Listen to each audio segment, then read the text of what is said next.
L'infidélité rend pauvre. L'infidélité rend pauvre. L'infidélité rend pauvre. Je l'ai dit combien de fois? 3 fois.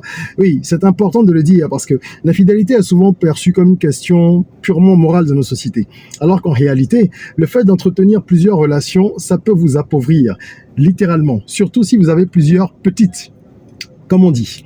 Cette vidéo, je la fais surtout à l'endroit des hommes. Ceux qui sont en phase de construction, ceux qui ont envie de réaliser de grandes choses, qui ont des projets, pour vous dire et vous faire comprendre qu'il y a certains comportements qu'il vaut mieux mettre de côté pour ne pas hypothéquer votre réussite. Si vous travaillez par ailleurs, vous vous échinez à bâtir des choses, eh bien ça ne sert à rien de les détruire parallèlement par ce genre de comportement. On va voir comment l'infidélité rend pauvre tout de suite. Je suis Régis Saizy, entrepreneur multipotentiel, conférencier, formateur et artiste. Je partage avec vous sur cette chaîne du contenu propulsif pour vous aider à rêver, oser et créer. Hello les rocks, j'espère que vous êtes solides. Moi je suis en pleine forme et je suis plein de gratitude envers l'univers. Aujourd'hui, je veux aborder un thème qui est quand même important. Ce sont des sujets dont on ne parle pas souvent alors que ils meublent notre vie. L'infidélité. Il faut qu'on en parle. Avant de plonger dans le vif du sujet et de voir comment est-ce que cette attitude peut vous rendre pauvre, comment est-ce que ça peut jouer contre vous-même, je vous invite à vous abonner si vous êtes là pour la première fois. Bienvenue à bord. Chez les Rocks, ici on rêve, on ose, on crée. On parle de différents sujets qui permettent à chacun de prendre conscience de son potentiel et de l'exploiter au maximum. Donc abonnez-vous, activez la cloche de notification et je suis certain que les vidéos partagées quotidiennement sur cette chaîne vous aideront à accélérer votre croissance personnelle et professionnelle. Alors, la première chose qu'il faut bien comprendre, c'est que celui qui entretient plusieurs relations s'expose inexorablement à des dépenses multiples. Évidemment, on n'a pas forcément la mesure des choses dès le départ. On se dit, oh, ça va pas être grand chose, je vais sortir avec cette fille, aller prendre un pot, aller prendre un verre, et de fil en aiguille, le verre devient des verres, et les verres deviennent des sorties, des chambres qu'on va louer, et ensuite des sorties au restaurant, etc., etc. Ça n'a pas l'air de grand chose, encore une fois, mais il faudrait que vous vous asseyez pour essayer de vous poser la question.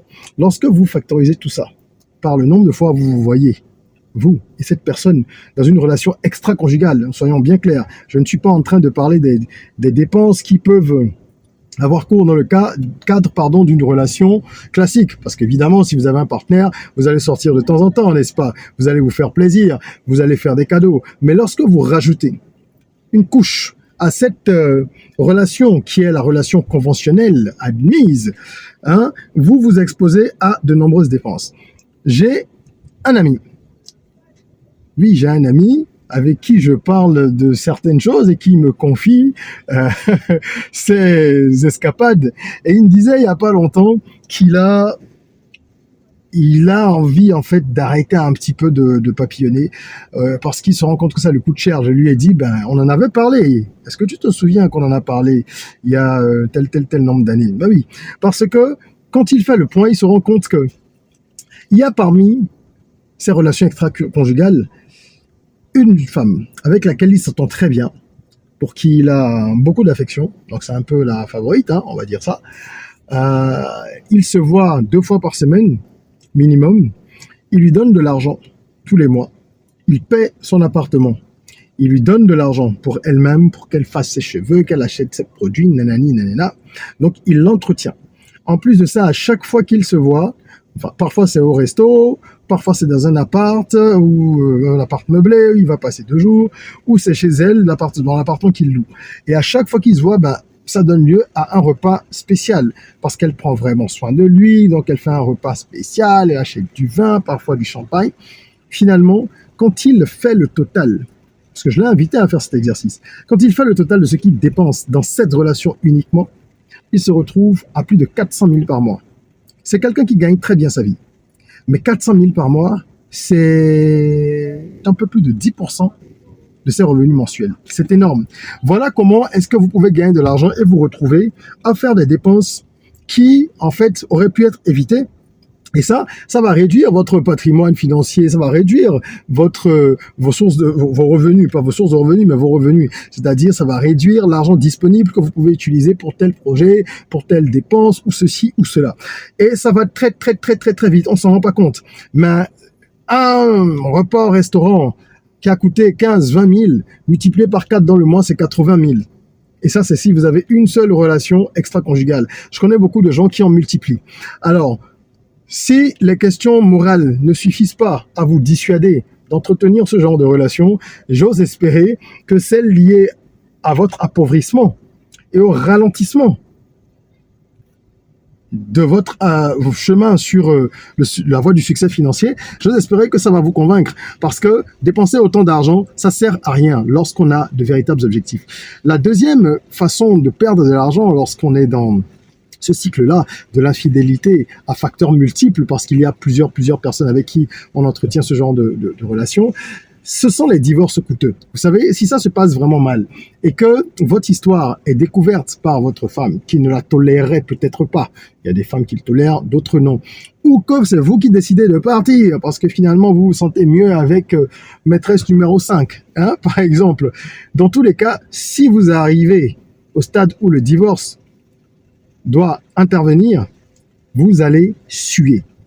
C'est encore plus vrai pour tous ceux qui sont de la diaspora et qui vivent dans les pays où les femmes sont surprotégées lorsqu'il y a divorce.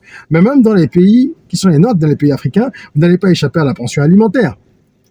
N'est-ce pas? C'est le minimum. Et le divorce, lui-même peut être coûteux parce qu'il y a les frais de justice. Et ça dépend du type d'avocat sur lequel vous tombez. Ça dépend également de la virulence avec laquelle votre femme décide de vous attaquer en justice, ou enfin vous attaquer non, même d'aller justement sur le terrain de la confrontation. Parce que si elle a vraiment mal vécu ce qui s'est passé, elle peut décider de vous plumer. Ça peut être sa façon de se venger. Elle peut vous créer de grosses difficultés. Vous allez dépenser beaucoup d'argent avant même d'en arriver ensuite à la pension alimentaire. J'ai parlé des frais de justice. Même si vous arrivez à un règlement à l'amiable, vous allez devoir casquer. Et si vous êtes en tort, ça va pas favoriser les choses. Donc, il y a également de la déperdition financière qui peut intervenir dans le cadre d'un divorce. Il faut bien prendre tout ça en compte. Ça peut être un divorce très coûteux et c'est pas forcément intéressant pour vous. Ensuite, il y a l'impact sur la carrière. L'impact sur la carrière n'est pas souvent mesuré. Mais vous savez, quand vous avez l'obligation de gérer plusieurs relations parallèlement, en cachant à Jeannette, à Myriam, à Annick et à toutes les autres que telles existent, etc. Ce sont des jonglages qui mobilisent des zones neuronales pour rien. Et c'est sérieux, je le dis comme ça avec le sourire, mais c'est vrai. Parce que le fait de devoir échanger avec une personne, 2 personnes, 3 personnes tous les jours, prendre des nouvelles, en donner, écouter celles qui ont des problèmes ou qui veulent des conseils, répondre à leurs demandes, ça va jouer sur votre efficacité mentale. Il n'y a rien à faire. Donc, comme je dis, il y a des zones neuronales qui vont être mobilisées sur des questions qui ne sont pas des questions essentielles, mais qui vont le devenir. Donc, vous serez moins concentré au boulot. Si vous êtes un employé, vous serez moins performant. Si vous êtes à votre compte, que vous êtes entrepreneur, vous êtes dans la panade. Ah non, là, c'est terrible. Parce que l'entrepreneur a besoin d'être focus H24, c'est-à-dire toujours concentré. Et là, vous allez vous retrouver dans une situation où vous serez perturbé.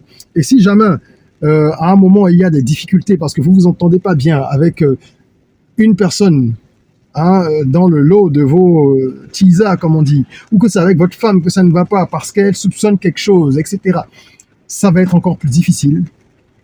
Vous allez développer des niveaux de stress élevés qui vont, eux, entraîner des niveaux de concentration très bas. Et en fin de compte, ça se ressentira, c'est dans vos business, dans vos performances. Donc, il faut prendre tout ça en compte. La santé financière est impactée, mais la santé intellectuelle également, et les performances au travail. Si vous êtes moins performant, je vais aller dans un cas extrême, si vous perdez votre boulot. Vous perdez votre boulot, donc conséquences financières. Si vous ne le perdez pas, mais que vous n'avez pas de promotion parce que vous n'atteignez pas les objectifs qu'il faut. Moi, j'ai vu plusieurs cas où les gens étaient perturbés par des histoires de ce genre et n'étaient pas à 100% de leur capacité. Donc finalement, c'est vous qui êtes le perdant. Entrepreneur, si vous êtes moins performant, ben là, vous êtes, je dis encore une fois, dans la panade, vous allez perdre beaucoup d'argent et votre entreprise va en souffrir. Donc, est-ce que ça en vaut la peine? C'est la question qu'il faut se poser. Est-ce que ça en vaut la peine de se mettre dans ce genre de situation? Pour ça, je fais une parenthèse ici pour dire que cette vidéo ne concerne pas les polygames. Je suis de ceux qui estiment que la polygamie n'est pas forcément une mauvaise chose. C'est mon point de vue. Je pense que les polygames ont moins de problèmes que ceux qui entretiennent des relations multiples. Oui, parce que les polygames sont plutôt organisés, hein, dans une certaine mesure. C'est des gens organisés qui ont des relations suivies, soutenues, légalisées avec un certain nombre de personnes. Et ces différentes personnes acceptent le principe de ne pas être seules. Ce n'est pas pareil. Le polygame, il sait qu'il a des charges, ça devient normalement des charges fixes. Si c'est 5 personnes qui l'épousent, 2, 3, ce sont des charges fixes. Mais quand vous êtes dans des relations extra-conjugales, vous ne factorisez pas, vous ne prévoyez pas ce genre de dépenses. Ce n'est pas dans vos charges fixes, ce n'est pas dans vos charges courantes. Donc vous allez puiser cet argent dans des marges qui sont censées servir d'autres besoins dans votre vie. Parce que vous n'avez pas intégré ça dans des charges courantes. Je referme cette parenthèse. Donc on a vu un certain nombre d'aspects et je voudrais également évoquer les coûts sur la santé qui sont très peu souvent évoqués. J'ai rapidement parlé de ça en parlant de niveau de stress, mais il n'y a pas que ça. Il y a également la possibilité de se retrouver véritablement à cran. Véritablement à cran lorsque vous êtes dans une situation où votre femme, elle est sur votre dos parce qu'elle se dit qu'il y a quelque chose, ou que vous avez une maîtresse qui devient incontrôlable et que vous devez gérer ça. Il y a des gens qui rentrent dans des dépressions, des hommes qui ne savent pas comment sortir du cercle vicieux dans lequel ils se sont eux-mêmes enfermés et qui n'ont pas la capacité finalement de supporter la situation. Pourquoi se mettre dans une situation qu'on ne peut pas supporter? Pour du plaisir. Il y a probablement d'autres manières pour ceux qui ont véritablement besoin de satisfaire leur libido que de se retrouver dans ce genre de situation. Alors avant de prendre une maîtresse, réfléchissez-y par 2 fois.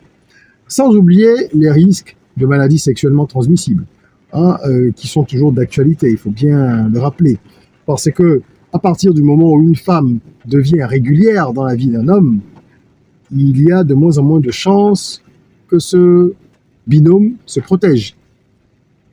Oui, l'habitude fait baisser la garde. Et il y a un climat de confiance qui va s'installer, sans que les précautions idoines n'aient été prises. C'est-à-dire que les 2 partenaires aient fait des tests. Quand bien même ils auraient fait des tests à un instant T, est-ce que vous êtes sûr de pouvoir faire confiance à une femme qui est votre maîtresse? Ne pourrait-elle pas être la maîtresse de quelqu'un d'autre? Ce n'est qu'une interrogation, ce n'est pas une affirmation. Tout ça pour vous dire que si vous êtes dans cette situation, je vous invite à sortir de là. Et même avant de sortir de là, je vous invite en attendant à vous protéger. C'est la base. Protégez-vous au minimum pour éliminer ou en tout cas réduire au moins les risques liés à la santé. Et faites en sorte de ne pas tomber dans le piège des relations budgétivores. Je le dis encore une fois, aller manger au resto ou prendre un verre avec quelqu'un une fois, c'est...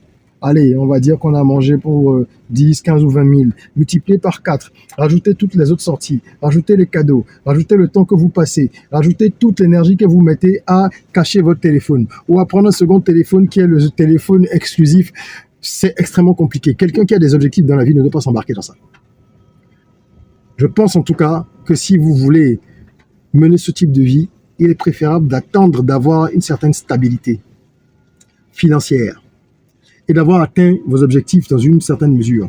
Mais quand vous aurez atteint vos objectifs dans une certaine mesure, je ne suis pas sûr que ce genre de vie vous attire particulièrement, parce que vous aurez pris un certain pli. Ce n'est que mon avis, je tenais quand même à le partager. Les gens de notre génération affectionnent ce qu'on appelle aujourd'hui le polyamour, une façon de dire qu'on a plusieurs partenaires. Ils affectionnent le fait d'avoir plusieurs femmes. Quand les gens commencent à gagner un peu d'argent, ils pensent que c'est indispensable, que c'est nécessaire, que c'est même une preuve sociale dans une certaine mesure, et c'est gravissime. N'allez pas enfouir, engloutir tout ce que vous avez gagné durement dans des habitudes, des attitudes qui ne vont pas vous apporter grand-chose à ce moment-là de votre vie. Voilà, je voulais partager ça avec vous. J'espère que ça en édifiera plus d'un. Partagez cette vidéo. Il y a des gens qui ont besoin certainement d'entendre ça. En attendant qu'on se retrouve pour une nouvelle vidéo, n'oubliez pas, prenez soin de vous, de votre corps, mais aussi et surtout de votre esprit, de votre mindset. Rêvons, osons, créons. C'est un rock.